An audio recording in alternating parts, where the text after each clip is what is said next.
When I got married, I didn't tell him about the 3 apartments I inherited from my grandmother. Logan and I had a small, intimate wedding, just the way I wanted it. It was meant to be a day about love, simplicity, and closeness, surrounded by only the people who genuinely mattered to us.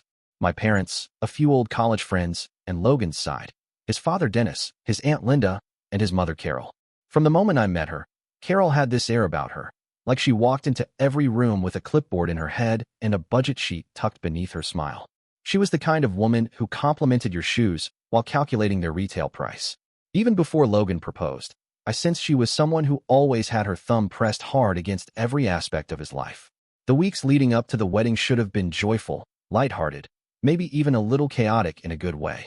But Carol made it feel like I was managing a finance department instead of planning a wedding. Every vendor we chose, every flower arrangement, every menu sample, Carol had a comment. Sometimes passive-aggressive, sometimes blunt, but always wrapped in this annoying faux concern for Logan's best interests. Like the day we toured the venue and she pulled me aside, her voice low but sharp enough to draw blood. "Emily, are you sure you want to spend that much on table settings? Logan's been very focused on saving lately." I smiled politely, even as my jaw clenched so tightly I thought I might chip a molar. I knew damn well Logan hadn't mentioned a word about money concerns. That was all Carol, trying to steer the wheel from the passenger seat. It got worse when we started finalizing things.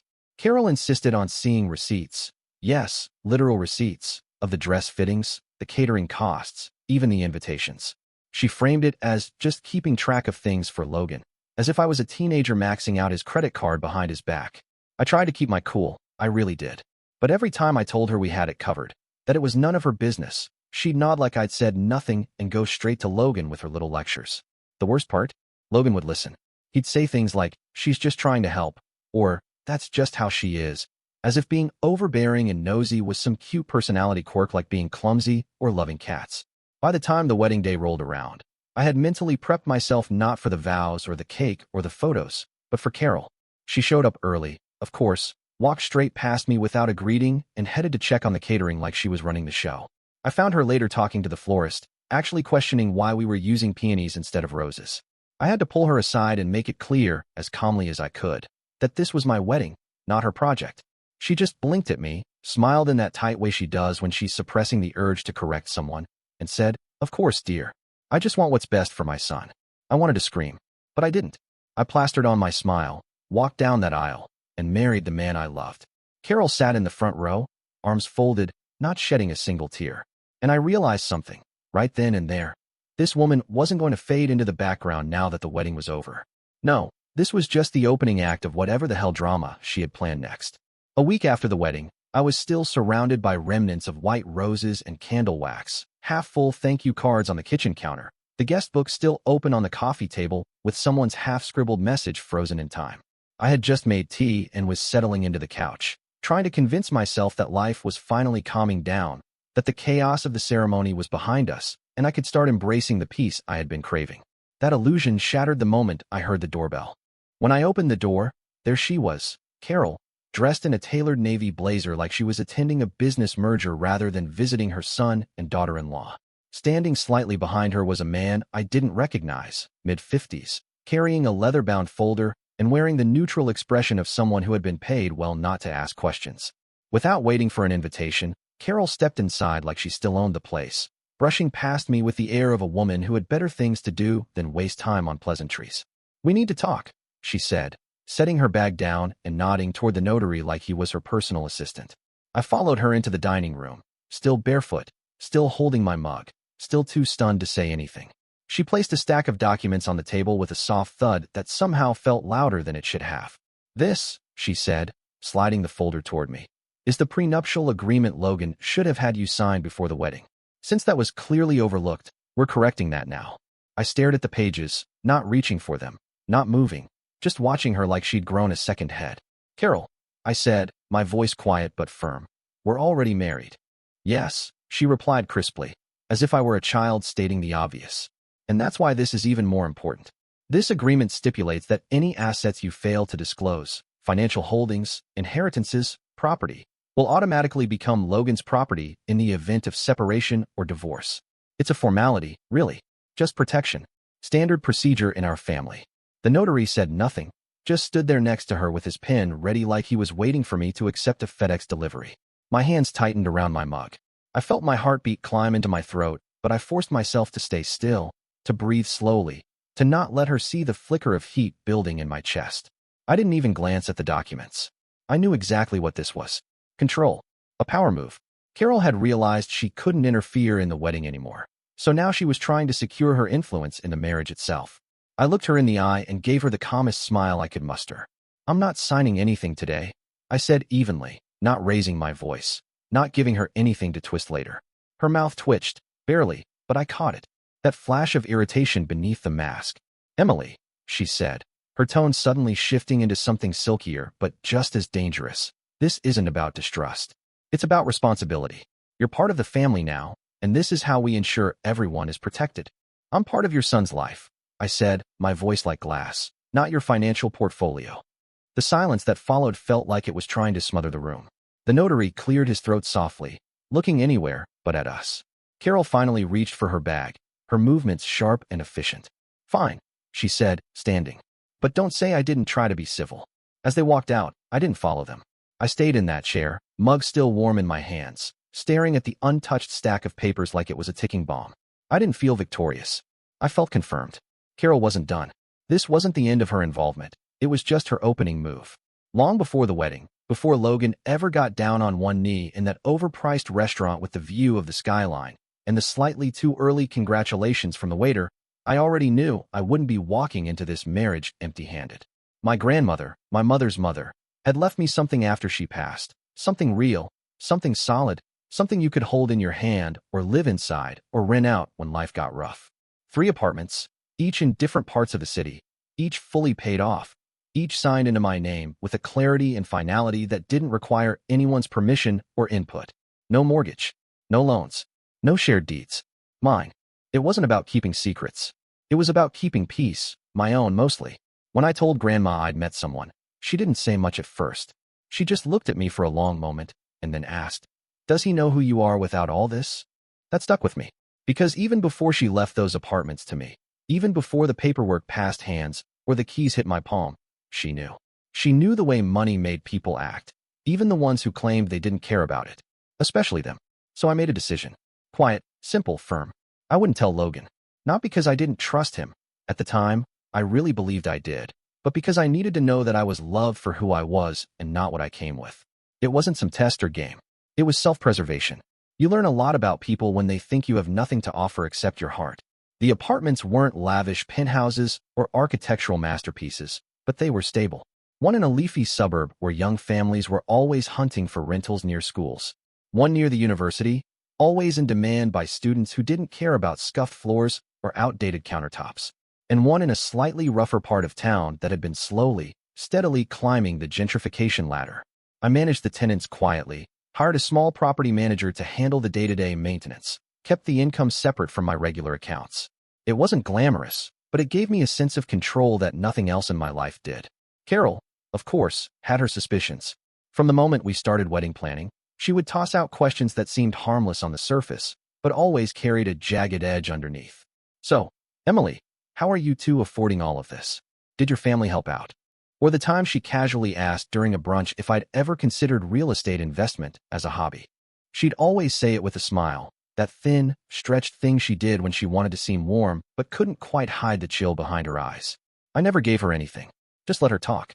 I'd sip my coffee, nod politely, and let her stew in her assumptions. She was too proud to ask directly, too shrewd to accuse me outright, and too invested in appearances to push too hard. But I could see it gnawing at her, the not knowing, the possibility that I might have a financial safety net she hadn't accounted for. When she showed up with that notary and those documents, I knew exactly what she was after. Not Logan's peace of mind. Not family protection. She wanted leverage. Control. A way to sink her claws into whatever she suspected I was keeping from her son. But I wasn't about to hand it over. Not to her. Not to anyone. Those apartments were more than just property. They were a part of my identity, my autonomy, my security in a world that constantly tried to tie women's worth to what they could share, surrender, or sacrifice. And I wasn't giving that up just because Carol couldn't sleep at night, not knowing how deep my pockets really were. It started small, like most things that fester. A shift in tone, a look that lingered too long, Questions that sounded more like traps than curiosity. Carol never accused me outright. She was far too calculating for that. But she knew how to poison a room with a whisper. Suddenly, I'd walk into family dinners and feel it in the air. The way conversation would pause just a fraction of a second too long. The way Linda's eyes would dart to me and then quickly away like she'd been caught. I didn't need to hear the words to know what had been said. Carol had been talking. At first, I tried to ignore it. I told myself it was just paranoia, that I was imagining things, that maybe they were just adjusting to me, to the new dynamic, to the idea that Logan was someone's husband now and not just their golden boy. But then the comments started coming. Quiet, sly, and dipped in sugar. Linda once asked me, with that mock-concerned smile of hers, if I'd found a job yet. A question she knew was pointless because I was still working the same career I had been since before I met Logan. She just wanted to imply I was freeloading. Another time at Dennis's birthday, Carol made a loud point of mentioning how important it was for couples to be financially transparent, especially when they're just starting out and can't afford any secrets. I didn't respond. I smiled, nodded, sipped my wine like it didn't taste bitter. I kept my head down, kept my secrets close, told myself they'd get bored eventually and move on to some other target. But they didn't. The gossip grew roots. Carol spoke to Dennis. Linda talked to Carol. Dennis mentioned something to Logan in passing. And slowly, the circle widened. Cousins, second cousins, people I didn't even know that well, all with the same rehearsed smile and tilted head concern when they looked at me. Like I was something to be managed. A risk. Logan didn't say much at first. He hates conflict, hates feeling caught in the middle, and for a while I think he honestly didn't see it. Or didn't want to. But then the question started. Carefully worded at first, as if he was just curious. Do you think maybe you could talk to my mom? Just explain things a bit more? Or, she's worried. Maybe if you cleared the air, it would help. I brushed it off, told him there was nothing to explain, that Carol needed to respect boundaries and stop trying to control everything. But it didn't stop. A few days later, he asked if I had any debts he didn't know about. The way he asked, soft voice, avoiding eye contact, like he was asking if I had a secret second family stashed away somewhere, made something in me snap. I sat down across from him at our kitchen table, the same one we had picked out together 6 months ago with the scratched legs and coffee stains that made it feel like home, and I told him everything. No dramatic build-up, no preamble, just the truth.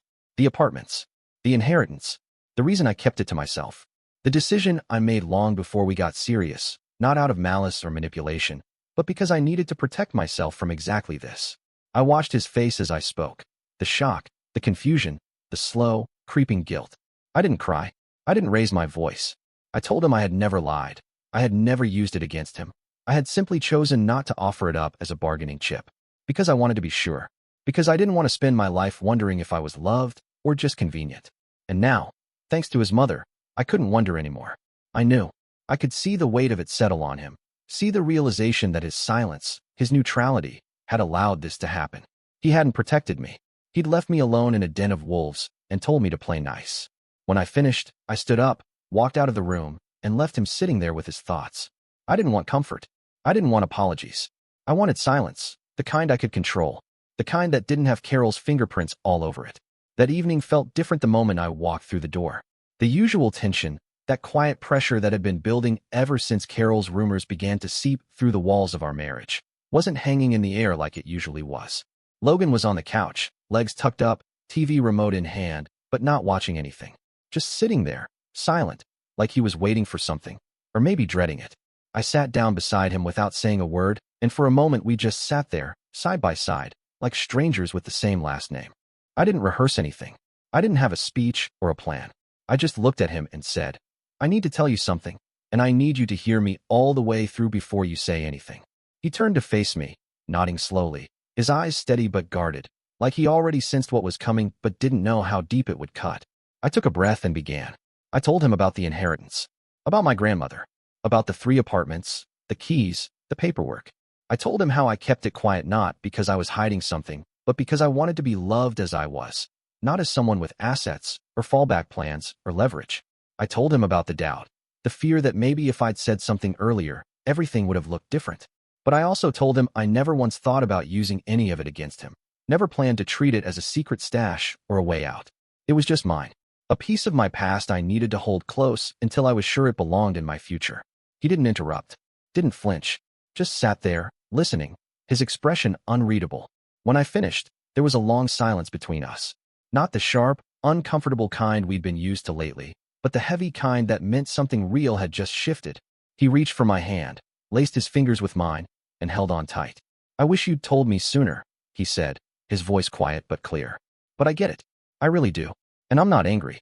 I'm not hurt. I'm just glad you told me now." He looked at me in that way he does when he's trying to let every word sink in without rushing it. "I trust you, Emily. More than anyone else. More than myself, sometimes." Hearing that broke something in me, not in a painful way, but in a way that finally let the pressure ease. For the first time in weeks, maybe longer, I felt like we were actually sitting on the same side of this thing instead of being pulled apart by other people's noise. He didn't ask to see documents or keys. He didn't ask what the properties were worth. He just pulled me closer, like that was all the proof he needed. And in that moment, for the first time in a long time, I actually believed we were going to be okay. When the news finally reached Carol, it didn't just arrive, it detonated. She didn't even bother to hide the fury this time. She called us, demanded to sit down, and by the time we walked into her living room, she was already pacing like a prosecutor prepping for trial. Her arms were crossed, her jaw tight, and the second I sat down, she launched into it. "So," she said, dragging out the word like it offended her, "you've been sitting on 3 properties this entire time, and you didn't think to mention it to the family?" I didn't answer right away.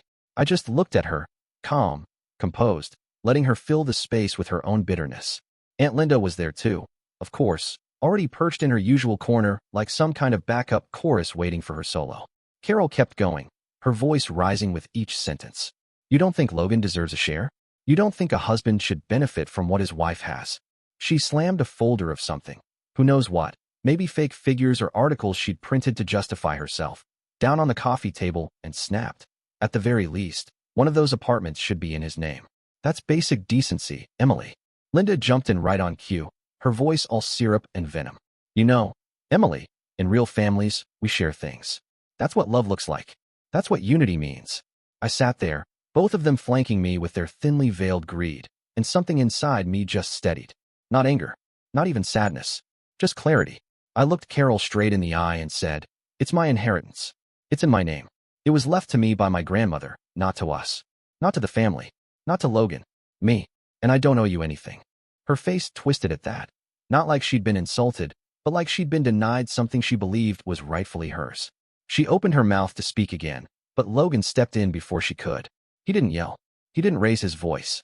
But the tone he used, sharp, final, was enough to freeze the room. "That's enough, Mom." Carol turned to him, almost in disbelief, like she couldn't process the fact that her son, her carefully sculpted golden boy, was siding with me, and not just silently, but openly. "Logan," she started, her voice shaking now.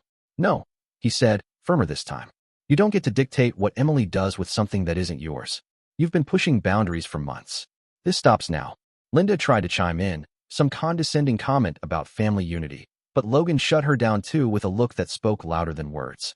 I could see the shift happen in real time. Carol's lips tightened, her spine straightened, but there was panic underneath the rage now, because she realized she had lost control, not just of me, but of him. The rest of the conversation was short and cold. No resolution. No apology. Just Carol biting back her words and Linda pretending to be wounded while I stood, gathered my things, and left with the one person who actually chose me. Not for what I had, but for who I was. And for the first time since all of this started, I felt powerful. Not because I won, but because I stopped playing their game. The moment I finalized the sale on the 3rd apartment, I felt something inside me shift, like I'd just taken a breath I didn't know I'd been holding for years. It wasn't about the money, not really. It was about knowing that I could stand on my own, build something from the ground up, and do it without permission or validation from anyone outside that front door. I kept 2 of the units and found reliable tenants, people who paid on time and didn't ask questions. The income from those alone was enough to cushion every monthly expense with room to spare. The 3rd apartment, the one in the better part of town, the one with the huge windows and the overgrown balcony garden, I sold. The market was hot. The offer came fast. I didn't hesitate. I took that money and bought a piece of land. Nothing flashy, nothing loud, but something quiet, tucked away, with enough space for a real home. One that wasn't a shared address, or a family heirloom someone else would try to claim, but something new. Ours. Logan and I walked that land together, just the 2 of us, planning walls and windows with no one looking over our shoulders. I hired the architect, picked the finishes, oversaw the paperwork. Everything stayed in my name. Not out of spite. Out of principle. Out of survival. But of course, Carol couldn't let it go. She tried everything. At first, it was veiled comments during family dinners, remarks about responsibility, about joint decisions, about the importance of husbands being included in major investments. I didn't respond. Then came the pressure through Dennis. He'd call Logan under the guise of checking in, only to steer the conversation toward finances, suggest meetings with lawyers, mention the words future planning in that slow, rehearsed tone that made it clear the script wasn't his. And when that didn't work, Carol escalated. She began tossing around phrases like legal fairness and community property. At one point, she even hinted that Logan should speak with a financial advisor she knew, someone who could help him understand his options. It wasn't subtle. It wasn't clever. It was desperation wrapped in entitlement. She wanted control, and when she couldn't get it from me, she tried to take it from him. But Logan didn't flinch. Every time she reached, he pulled away. Every attempt she made to wedge herself into our decisions only made his loyalty sharper. He didn't shout. He didn't storm out of rooms. He just held the line, with quiet, consistent refusal. And that was worth more than any check, any key, any piece of land. We kept building. Slowly, steadily, with calloused hands and clear eyes. And every time I saw that new foundation being poured, every time I signed another invoice or reviewed another blueprint, I remembered who I was before all this, and I smiled, because I hadn't lost her. I just finally made room for her to breathe. It happened fast, the kind of news that drops into your life like a stone through glass. One phone call, a doctor's tone too soft, too rehearsed, followed by a flurry of scans, specialists, and terms I had to Google after everyone else had already hung up the phone. Carol had been diagnosed with something rare, something aggressive, something the insurance wouldn't come close to covering. The surgery was expensive, the kind of expensive that makes families sit around kitchen tables with calculators and silent stares. And for all her years of control, all her posturing and manipulation, Carol didn't have a plan this time. Dennis was overwhelmed. Linda was useless. There was talk of loans, of selling property, of asking distant relatives for help. It was all frantic, disjointed, terrified noise. And through all of it, Carol sat quietly in that sterile hospital room with her perfect nails chipped and her hair pulled back like she didn't recognize herself anymore. The woman who once marched into my house with a notary and a stack of papers now looked like she was holding her breath to keep from disappearing. Logan and I didn't talk about it for long. One short conversation, a spreadsheet, a call to the hospital billing department, and it was done. We paid. Quietly. Fully. No strings. No speeches. No ultimatums. Just two people doing what needed to be done because even after everything, the prenuptial ambush, the gossip, the legal threats, this wasn't about winning. It was about being human. I'll never forget the look on Carol's face when she found out. She didn't thank me right away. She didn't cry or reach for my hand. She just stared at me like I had undone something she thought was permanent. A few hours later, when Logan stepped out for coffee, she turned to me and asked, her voice barely above a whisper, why? I didn't pretend to be noble. I didn't deliver some tear-stained monologue about forgiveness. I just said, because you're his mother. And because I could. That was it. And for once, she didn't argue. She just nodded. And for the first time since I met her, she didn't look at me like a problem she needed to solve. The recovery was long, but it gave us all time. Not to become close, not to turn into some made-for-TV version of a perfect family, but to recalibrate. Carol softened. Not entirely, not suddenly, but enough. She stopped calling Logan with lists. She stopped cornering me at holidays with unsolicited financial advice. She even apologized once, quietly, one evening while we were cleaning up dishes after a dinner I didn't host. It wasn't dramatic. She just said, I was wrong about you. And I believed her. Because it wasn't laced with expectation or obligation. It was just truth, finally untangled from pride. Linda followed suit, in her own awkward way, trying to be warmer, to be less passive-aggressive. She still slipped sometimes, but the edge was gone. The family shifted, not into something perfect, but into something more honest. The control was gone. The power games dissolved. What was left was respect, not born from obligation, but earned through fire. Logan and I kept building. The house took shape, room by room. Our life became quieter, steadier. We didn't speak much about what had happened, not because we were avoiding it, but because we didn't need to. He stood by me, not just in the loud moments, but in the quiet ones that mattered more. The nights we lay in bed and he held my hand without needing to say anything. The mornings we made coffee side by side. No words, just breath and routine and peace. And I stayed exactly who I was, independent, clear-eyed, firm. I didn't give up ownership. I didn't shrink myself to keep the peace. I remained mine first and his second, and he never asked me to reverse that.